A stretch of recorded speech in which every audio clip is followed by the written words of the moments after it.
नमः शिवाय। सभी श्रोताओं और दर्शकों को मेरा नमस्कार। आप सभी का बहुत बहुत स्वागत है हमारे YouTube चैनल कहानी टॉकीज पर। तो आइए आज स्पान करें फाल्गुन मास महात्म्य अध्याय 14 का। अगर आपके पास टाइम है और आपकी इच्छा हो तो इससे पूर्व के अध्याय हमारे चैनल पर अपलोड किए गए हैं, आप हमारे चैनल पर जाकर सुन सकते हैं। तो आइए आरंभ करते हैं। सूत जी बोले, महर्षियों, पार्थिव लिंगों की पूजा करोड़ों यज्ञों का फल देने वाली है। कलयुग में शिवलिंग पूजन मनुष्यों के लिए सर्वश्रेष्ठ है। यह भोग और मोक्ष देने वाला एवं शास्त्रों का निश्चित सिद्धांत है। शिवलिंग 3 प्रकार के होते हैं, उत्तम, मध्यम और अधम। 4 अंगुल ऊंचे वेदी से युक्त सुंदर शिवलिंग को उत्तम शिवलिंग कहा जाता है। उससे आधा मध्यम तथा मध्यम से आधा अधम कहलाता है। ब्राह्मण, क्षत्रिय, वैश्य तथा शूद्रों को वैदिक उपचारों से आदर पूर्वक शिवलिंग की पूजा करनी चाहिए। ऋषि बोले, हे सूत जी, शिव जी की पार्थिव लिंग की कुल कितनी संख्या है? सूत जी बोले, हे महर्षियों, पार्थिव लिंग की संख्या मनोकामना पर निर्भर करती है। बुद्धि की प्राप्ति के लिए सद्भावना पूर्वक 1000 पार्थिव शिवलिंग का पूजन करें। धन की प्राप्ति के इच्छुक 1500 शिवलिंगों का तथा वस्त्र प्राप्ति हेतु 500 शिवलिंगों का पूजन करें। भूमि का इच्छुक 1000, दया भाव चाहने वाला 3000, तीर्थ यात्रा करने वाले चाह रखने वालों को 2000 तथा मोक्ष प्राप्ति की इच्छुक मनुष्य 1 करोड़ पार्थिव लिंगों की वेदांतो विधि से पूजा आराधना करें। अपनी मनोकामनाओं के अनुसार शिवलिंगों की पूजा करें। पार्थिव लिंगों की पूजा करोड़ों यज्ञों का फल देने वाली है तथा उपासक को भोग और मोक्ष की प्राप्ति प्रदान करने वाली है। इसके समान कोई और श्रेष्ठ नहीं है, अर्थात यह सर्वश्रेष्ठ है। शिवलिंग की नियमित पूजा अर्चना से मनुष्य सभी विपत्तियों से मुक्त हो जाता है। शिवलिंग का नियमित पूजन भवसागर से करने वाला सबसे सरल तथा उत्तम उपाय है। हर रोज लिंग का पूजन विधि से करना चाहिए। भगवान शंकर का नैवेद्यान्त पूजा करनी चाहिए। भगवान शंकर की 8 मूर्तियां पृथ्वी, जल, अग्नि, वायु, आकाश, सूर्य, चंद्रमा तथा यजमान हैं। इसके अतिरिक्त शिव, भव, रुद्र, उग्र, भीम, ईश्वर, महादेव तथा पशुपति नामों का भी पूजन करें।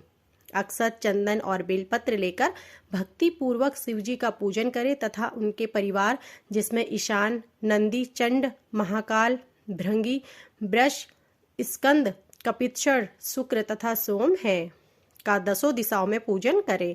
शिव जी के वीर, भद्र और कीर्ति मुख के पूजन के पश्चात 11 रुद्रों की पूजा करें। पंचाक्षर मंत्र का जाप करें तथा शतरुद्रीय और शिव पंचांग का पाठ करें।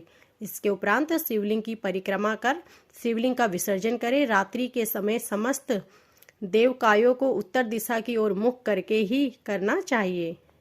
पूजन करते समय मन में भगवान शिव का स्मरण करना चाहिए।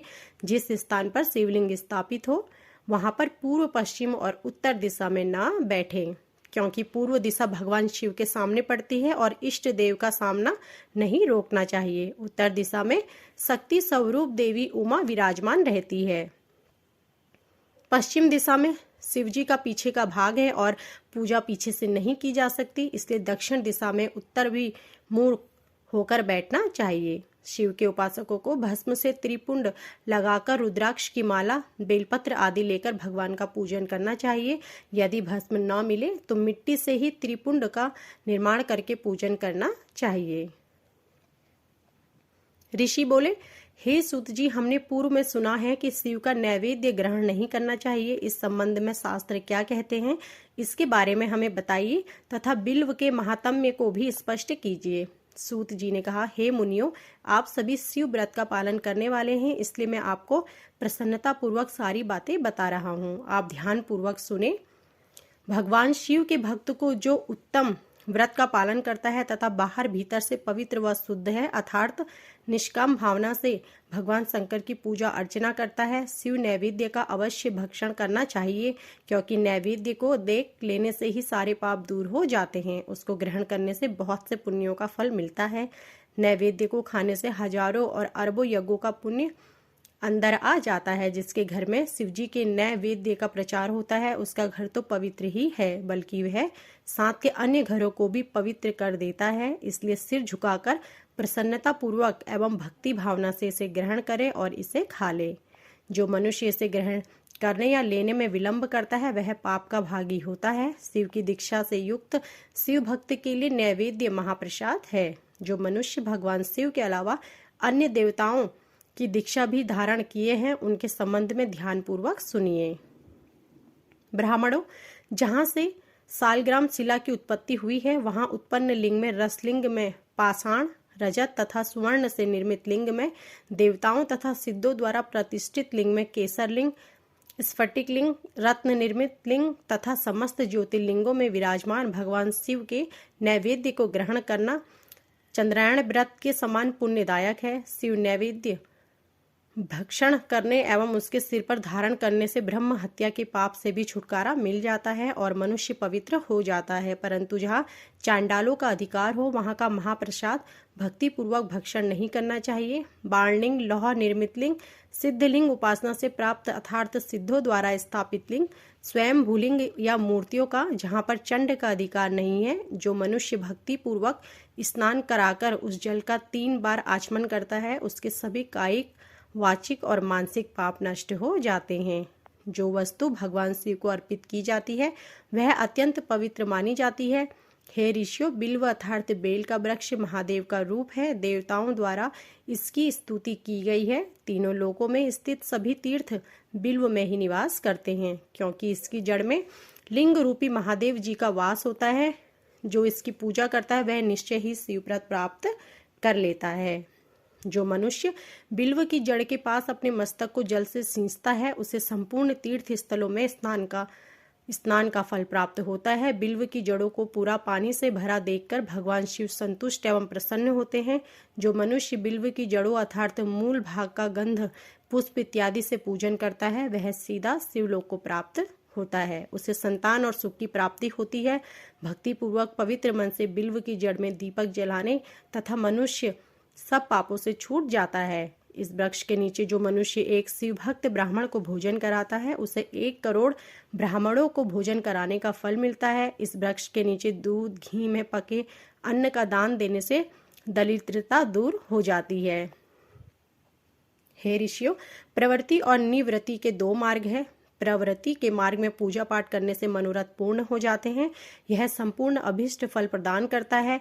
किसी सुपात्र गुरु द्वारा विधि विधान से पूजन कराएं। अभिषेक के बाद अघनी चावल से बना नैवेद्य अर्पण करें। पूजा के अंत में शिवलिंग को संपुट में विराजमान कर घर में किसी शुद्ध स्थान पर रख दें।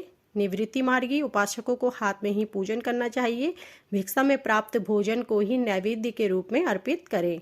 निवृत्ति पुरुषों के लिए सूक्ष्म लिंग ही श्रेष्ठ है। विभूति से पूजन करे तथा विभूति को ही निवेदित करे। पूजा करने के उपरांत लिंग को मस्तक पर धारण करे। ऋषि बोले, हे व्यास शिष्य सूत जी, आपको नमस्कार है। हम पर कृपा कर हमें परम उत्तम रुद्राक्ष तथा शिव नाम की महिमा का महात्म्य सुनाइए। सूत जी बोले, हे ऋषियों, आपने बहुत ही उत्तम तथा समस्त लोगों के हित की बात पूछी है। भगवान शिव की उपासना करने वाले मनुष्य धन्य है।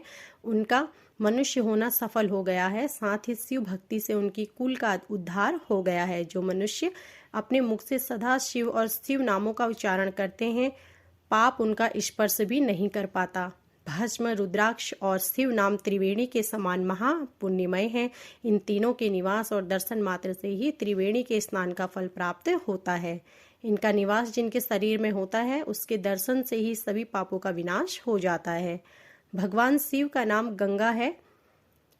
विभूति भस्म यमुना मानी गई है तथा रुद्राक्ष को सरस्वती कहा गया है। इनकी संयुक्त त्रिवेणी समस्त पापों का नाश करने वाली है।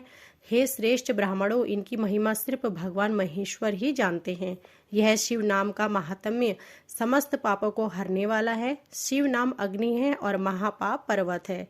इस अग्नि से पाप रूपी पर्वत जल जाते हैं। शिव नाम को जपने मात्र से ही पाप मूल नष्ट हो जाते हैं। जो मनुष्य इस धरती लोक में भगवान शिव के जाप में लगा हुआ रहता है वह विद्वान, पुण्य आत्मा, वेदों का ज्ञाता है। उसके द्वारा किए गए धर्म कर्म फल देने वाले हैं। जो भी मनुष्य शिव नाम रूपी नौका पाकर भव सागर को तर जाते हैं, उनके भवरूपी पाप निसंदेह ही नष्ट हो जाते हैं। जो पाप रूपी दावानल से पीड़ित हैं, उन्हें शिव नाम रूपी अमृत का पान करना चाहिए।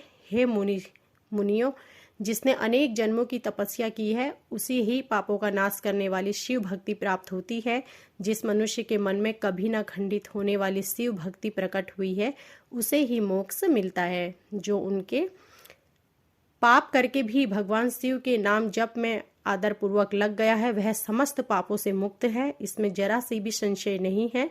जिस प्रकार जंगल में दावानल से दुग्ध हुए वृक्ष भस्म हो जाते हैं, उसी प्रकार शिव नाम रूपी दावानल से दुग्ध होकर सारे पाप भस्म हो जाते हैं। जिस भस्म लगाने से अंग पवित्र हो गए हैं और जो आदर सहित शिव नाम जपता है, वह इस अथाह भवसागर से पार हो जाता है। संपूर्ण वेदों का अवलोकन करके महर्षियों ने शिव नाम को संसार सागर को पार करने का उपाय बताया है। भगवान शंकर के एक नाम में भी पाप को समाप्त करने की इतनी शक्ति है कि उतने पातक कभी कोई मनुष्य कर नहीं सकता। पूर्व काल में इंद्रधन ने नामक एक महापापी राजा हुआ था। एक ब्राह्मण युवती जो बहुत पाप कर चुकी थी, शिव नाम के प्रभाव से दोनों उत्तम गति को प्राप्त हुए। हे द्विजो, इस प्रकार मैं तुमसे शिव नाम की महिमा का वर्णन किया है। तो यह थी हमारी आज की फाल्गुन मास महात्म्य अध्याय 14। आशा करती हूँ कि आपको यह वीडियो पसंद आया होगा। ऐसे ही बाकी अध्यायों को सुनने के लिए हमारे चैनल को आज ही सब्सक्राइब करें और हमारी वीडियो को लाइक करें। आप सभी का धन्यवाद।